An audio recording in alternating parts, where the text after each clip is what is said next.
ఖచ్చితత్వం లేదు. ఖచ్చితంగా డెఫినెట్‌గా వస్తుంది అన్నది ఏమీ లేదు. ఎందుకని మీరు అడగొచ్చు. ఒక 20% ఆఫ్ ది కపుల్స్‌లో భార్యాభర్త ఇద్దరికీ నార్మల్ రిపోర్ట్స్ ఉన్నా కూడా పిల్లలు కాకపోవచ్చు. ఎందుకు అంటే ఇమ్యునాలజీ ప్లేస్ ఎ రోల్. ఇంతవరకు ఆ టెస్ట్‌లు ఇంకా బాగా డెవలప్ కాలేదు. ఆ పర్టిక్యులర్ స్పెర్మ్, ఆ పర్టిక్యులర్ సర్వీక్స్ యాక్సెప్ట్ చేయకపోవచ్చు. సో, యాంటీ స్పెర్మ్ యాంటీబాడీస్ అనేటివి కొన్ని తయారైపోయి అవి లోపలికి రాకుండా ఆపేస్తుంటాయి. ఎనీహౌ ఎక్కువ సక్సెస్ రేటు ఉండే పద్ధతులు ఏంటి అనేది చెప్తాను. అమ్మాయిలకు యూజువల్గా మెన్స్ట్రువల్ సైకిల్ ఎప్పుడైతే బ్లీడింగ్ అవుతుందో దాన్ని డే 1గా కన్సిడర్ చేస్తాం.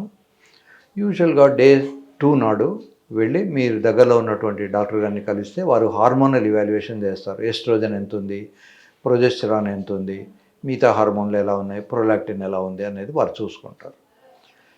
ఇది యూజువల్గా అవసరం అనుకుంటే ఓవేరియన్ స్టిమ్యులేషన్ అనే ఒక ప్రక్రియ ద్వారా మీకు తగినటువంటి మందులు ఇచ్చేసి 10th డే నుంచి స్కానింగ్ స్టార్ట్ చేస్తారు. 10th లేదా ఆల్టర్నేట్ డేస్ అలా చేస్తూ వస్తుంటే 13th డే నాడో 14th డే నాడో మెజారిటీ ఆఫ్ ది పీపుల్కు ఫాలికల్ పూర్తి డెవలప్ అవుతుంది. 18 to 20 mm సైజు వస్తుంది.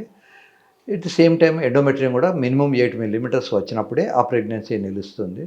కనుక వారు స్కాన్ చేసి చెప్పినప్పుడు టైంలో సంసారం చేస్తే ప్రెగ్నెన్సీ వచ్చే అవకాశాలు ఎక్కువ ఉంటాయి. యూజువల్గా మగవాళ్ళకు ఒకసారి సెమెన్ బయటకు వస్తే ఒక్కొక్కసారి మళ్ళీ త్వరగా రాకపోవచ్చు. ఒకసారి మనం గేదెకు పాలు పిండితే మళ్ళీ వెంటనే ఇంకో ఫ్యూ అవర్స్ తర్వాత పిండితే రాదు. అలాగే అందుకని మగవాళ్ళు ఏం చేయాలంటే 10th డే నుంచి ఆల్టర్నేట్ డే సంసారం చేయాలి.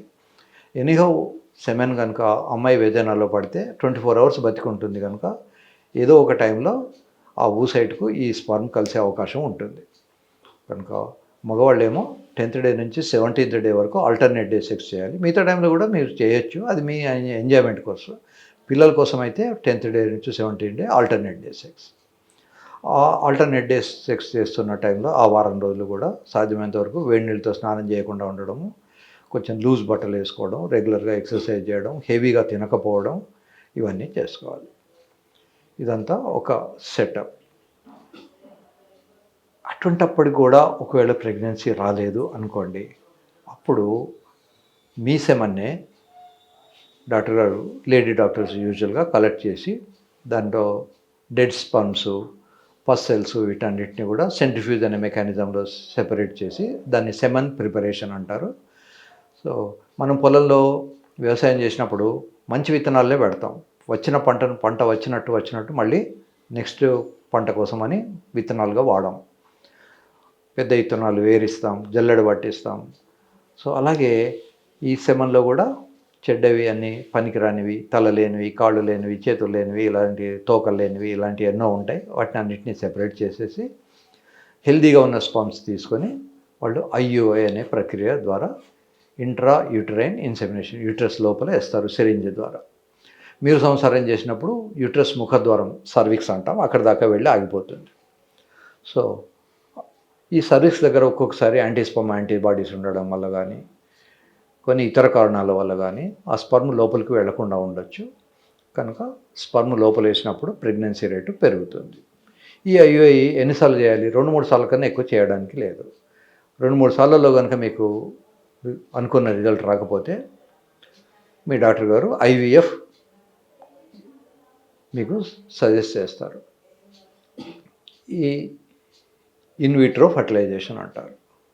ఈ ఇన్విట్రో ఫర్టిలైజేషన్లో ఏమిటి అంటే, అమ్మాయికి ఉన్న ఊసైట్ను వాళ్ళు ఒక ఇంజెక్షన్ నీడిల్ ద్వారా బయటికి తీస్తారు. ఇలా తీసినప్పుడు మీకు ఏమీ నొప్పి అది కాకుండా చక్కటి మత్తు ఇచ్చేసి మిమ్మల్ని అబ్జర్వ్ చేసి మీ సేఫ్టీ పరిగణలోకి తీసుకొని మత్తు డాక్టర్ గారు ఉంటారు. వారు మీకు పల్స్ రేట్ కానీ, BP కానీ, ఇంకేమైనా ప్రాబ్లమ్స్ రాకుండా ఉండేందుకు అన్ని గమనిస్తుంటారు.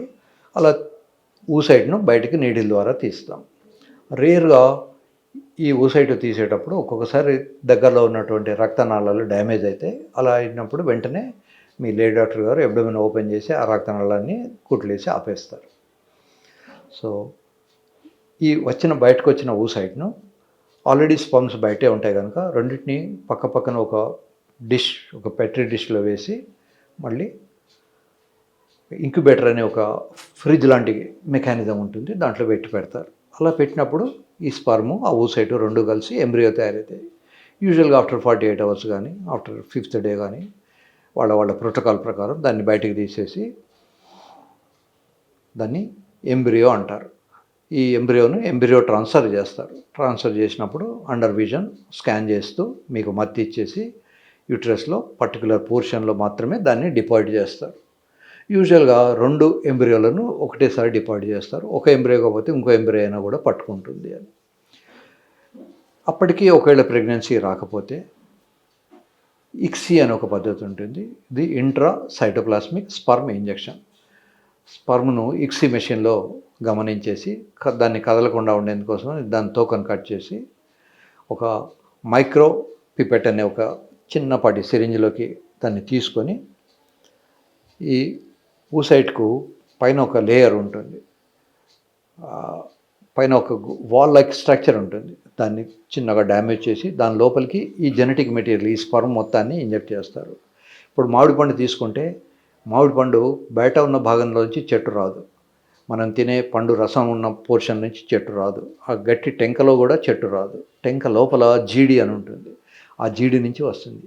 సో స్పర్మ్ లోపల కూడా ఈ జీడి లాంటిది ఈ కంపారిజన్ తోటి ఈక్వల్గా జెనెటిక్ మెటీరియల్ ఉంటుంది. ఆ జెనెటిక్ మెటీరియల్ ఈ ఊసైడ్కి ఉన్న జెనెటిక్ మెటీరియల్తో కలిసేసి ప్రెగ్నెన్సీ వస్తుంది. దాన్ని కూడా మళ్ళీ ఎంబ్రియో తయారైన తర్వాత ఎంబ్రియో ట్రాన్స్ఫర్ అంటారు. ఎంబ్రియో ట్రాన్స్ఫర్ చేసి పెడతారు. అయితే ఈ ఐవీఎఫ్లో కానీ ఇక్సీలో కానీ ఐఓఏలో కానీ ఇప్పుడు 30-35% మాత్రమే సక్సెస్ రేట్ ఉంటుంది.